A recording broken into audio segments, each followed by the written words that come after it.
Raiola trying to work some magic, looping it towards the end zone. It's caught. For those of you at home that are tired of hearing the comparisons to Patrick Mahomes, you might as well get used to it.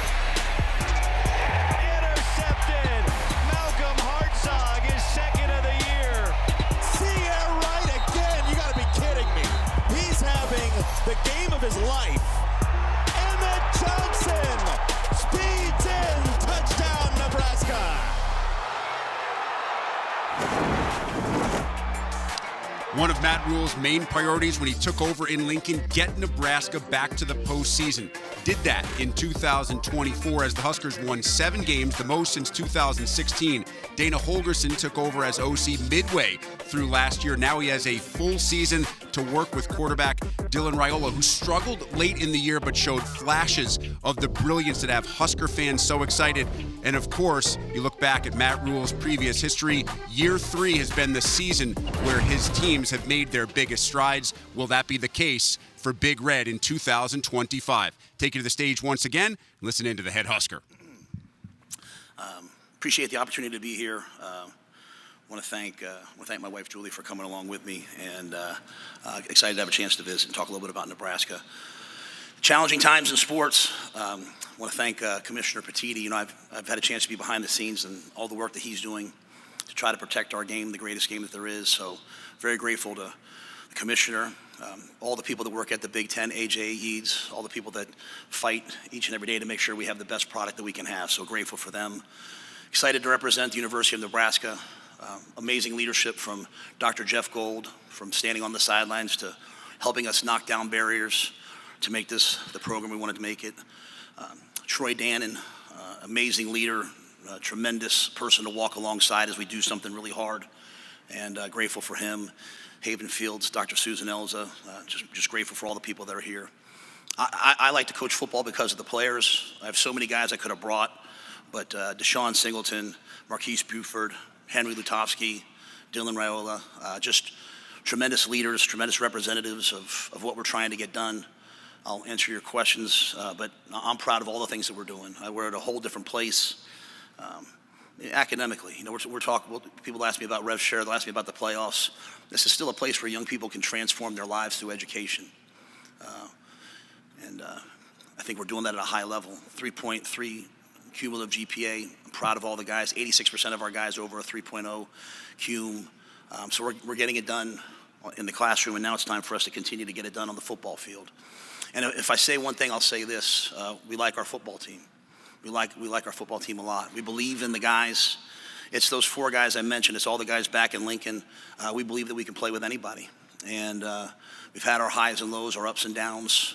We've been through a lot in 2 years together, and we're going to go make a run at this thing this year. So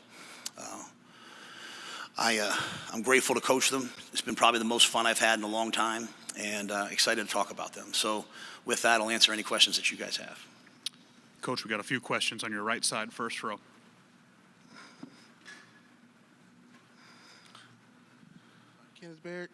Kenneth Berry, touchdowns and tangents. Coach, after everything you said you were planning on doing with the team, especially that loaded senior class you had, all of them graduating with their degrees, and you were just happy about the kind of people that they are and the success that you've had on the team. With this year, how do you kind of reach the younger guys to let them know that it has to go further than that? And what's something that you would tell your younger self, especially after a watermark season like last year and your continuing build to, enhance this program? Well, I think each and every day, it's really our players. Players talk to players more than we can. I get up in front of the team, I speak, I think they listen. I try to have tremendous relationships. Our coaches are great. The people in the building are great. But at the end of the day, the program moves forward when players are talking to players about the right things, when they take the program from Coach Rhule's program to their program. And right now it's their program. We went to dinner last night with the fellas, and they were kind of joking, like, Coach, you don't have to come tomorrow. We'll handle it for you, which I almost took them up on. But you could put Dylan, you could put Henry, you could put any of them up here, and I think we would all speak the same way because we believe in what we believe. And I've taken a lot of jobs And when you walk into a job that hasn't been winning, everyone tells you what's wrong, and they usually say, well, it's this guy, it's that guy, it's the last coach, it's this, it's that. Good organizations win because everyone owns the product. Like very rarely on a bad team, when you take over a bad team, do you hear people say, like, you know what, I got to do better.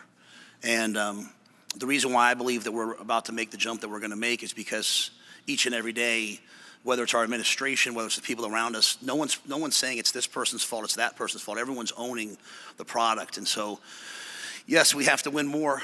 That's the deal. But we came into a program that, we knew was going to take a little bit of time to fix. And so I think we're close to fixed. In terms of something I would have told myself when I was younger, there's a lot of things. But I think the most important thing is don't underestimate the impact you can have on young people's lives. I'm at a point now where guys that I've coached are getting married, they're getting jobs, they're going through good things and bad things. And every once in a while you have someone say, you know what, something that I was taught from Coach Rhule or one of his assistants is helping me in my life. And that might not be popular on, sports talk radio, but it is how life works. Coach, first row again. Hey, Coach. Nick Hamilton, Nightcast Media. Wanted to ask you just about the maturation of Dylan. What have you seen from him in the offseason as he prepares for this season, and not just under center, but as one of the leaders of this team as you guys prepare for the 2025 season? Yeah, I would not have brought Dylan if I wasn't so proud of his work. I mean, He's done a great job with his body. He's done a great job with his knowledge of the offense, his growth with Glenn Thomas, our quarterback coach, and Dana Holgerson, our OC, his command of the roster of the team. Make no mistake, it's really hard to come in as a freshman with tremendous expectations and have to go be the leader. Having to tell, you're 18 years old, and you're telling, 6-year seniors now with new rules, you're telling 25, 24-year-old men, hey, I need you to do this. It's so hard. So what Dylan did last year was really hard. And the thing to me, when you're a 5-star quarterback, like you probably breezed through high school, you haven't had a lot of adversity. Every time you go somewhere, people talk about how great you are. And when I recruited Dylan, I said, hey, come help me turn around Nebraska football, man. It's going to be hard. And doing something hard is how we become great. And if not, you go somewhere, you go play on the best team in the country, which is pretty cool. And every once in a while, they need you to make a throw to win the game. And then you go to the NFL, and the worst team in the worst city drafts you. And now you have to deal with all this adversity. I said, come to Nebraska. It's going to be hard. There'll be adversity. You'll be frustrated sometimes, but we will eventually do something great. And what I've seen from him, his maturity is he now embraces when he's frustrated. He embraces when things aren't going well. And he's the one, going back to the ownership I talked about, instead of saying this guy's got to do better, this guy's got to do better, man, he puts it on himself. He says, I'll fix this. So I think our team is going to play for Dylan, and I love coaching the kid. Young man. German from The Athletic. Matt, the challenge of having 3 new coordinators in permanent roles since the end of last season, how have you seen that play out through these spring and summer months, and what's your comfort level with those guys in comparison to where it was a few months ago as you start camp next week? Yeah, well, I'm thrilled with all 3 guys. I think the great thing about Dana is he's been a head coach. He knows the challenges of being a head coach. He has the loyal. I always feel like when guys have been a head coach and they go back to being an assistant, their comprehension of loyalty to the program, to the head coach, changes.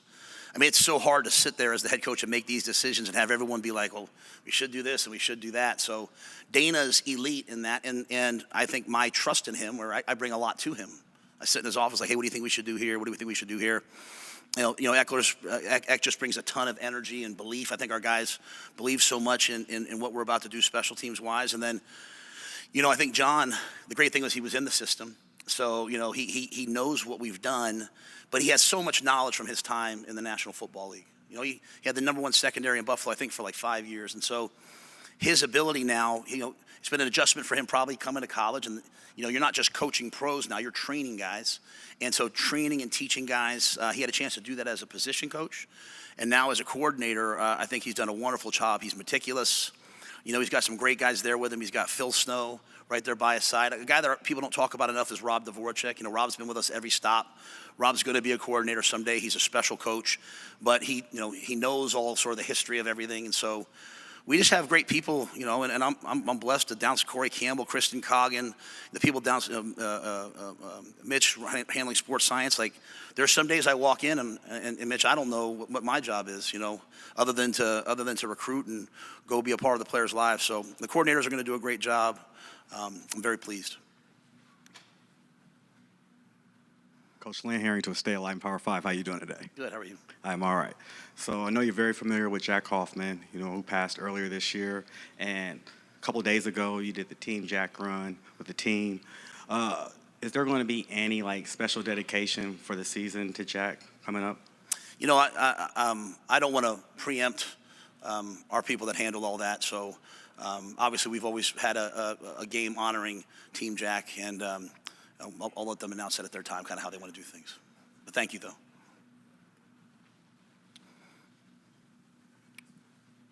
One more question in the second row here. Jacob Worthen, KRUI. Coach Rhule, Nebraska achieved bowl eligibility and won the Pinstripe Bowl, but close losses in special teams remain concerns. As you continue rebuilding, what fine-tuning are you emphasizing in tight game execution and confidence building for 2025? Yeah, you know, I think we lost a lot of those games because we just weren't good enough. I think it's just sometimes a great storyline to say, hey, you know what, you know, close loss here, close loss. I mean, and there's some of it, but our focus has been on, like, just improving as a team, because they don't all have to be close. You know, some of those games, why don't we win by 14? I saw a different mindset from our team in the Pinstripe Bowl. You know, we were up and they came back. You know, we had to make a couple plays. Dylan made a play. Ramir Stewart hit a power to win the game on 4th and 2. And what I saw for the first time was not a lot of panic. But that panic comes from when you don't think you control what happens. When you're, like, listening to all the outside narratives and we should be doing this and we should do that. And finally the team grows up. It's what people always ask me about year 3. Finally the team grows up and they're like, well, I got to go make the play, and I got to go pick the ball off, and I got to go block the punt. And, you know, none of those special teams errors were coached that way. You know, and so we take ownership of it, don't get me wrong, but, like, it's a much different feeling when you walk in with a bunch of guys that now they know they're good. And some of them, they're the same players. They're just good because they're a year into the system. And that 250-pound guy is now 280-pound guys, a 280-pound guy. So I'm an incrementalist. I believe in just getting a little bit better every year. I got great news. Nothing that happened last year carries over into this year, and that's a good thing, right? Like, the Iowa loss at the end of the year was really, really probably painful, but sometimes it's the pain you need.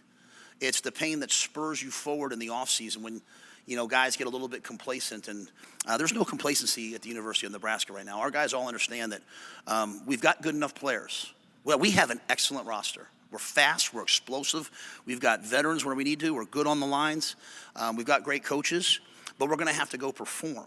And that performance comes from guys owning it and not listening to anything else, not listening to the guy in the locker room complaining, like shutting all that up and saying, hey, Husker football, it's about performance. It's about us going out there and getting it done. And so that's why I mentioned the classroom. That's why I mentioned the growth of these guys. You see a team that understands that. So I look forward to the first close game. I look forward to seeing our guys execute in it. But it's not something out here. It's about getting young people to be a little bit better each year, recruiting good players, and I think you'll see a good team this year. Coach Rhule, thank you so much for your time. Go Big Red.